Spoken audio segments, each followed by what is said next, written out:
5 राज्यों के विधानसभा चुनावों के परिणामों के साथ ही 4 राज्यों में बीजेपी के नेतृत्व वाले एनडीए ने प्रचंड बहुमत से विजय हासिल की।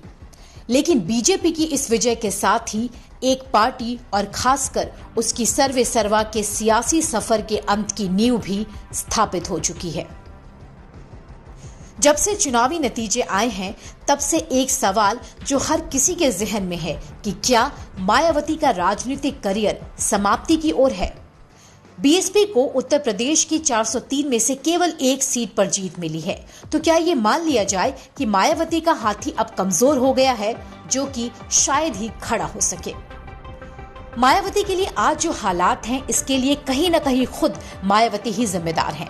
65 साल की मायावती ने पार्टी में अपने बाद नेतृत्व का मौका किसी और को दिया ही नहीं और एक उत्तराधिकारी के अभाव में बीएसपी भला कब तक आगे बढ़ सकती है। यही सवाल बीएसपी के भविष्य की धुंधली तस्वीर पेश करती है। अब सवाल ये कि मायावती को मिलने वाले वोट आखिर गए कहां।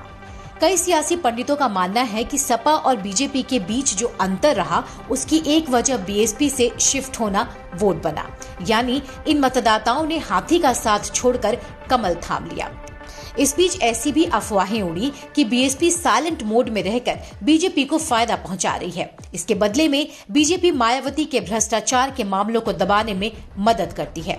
बीएसपी किसानों के विरोध पर चुप रही। उन्होंने जम्मू कश्मीर में धारा 370 को खत्म करने का समर्थन किया और 3 तलाक विधेयक के दौरान मतदान से परहेज किया।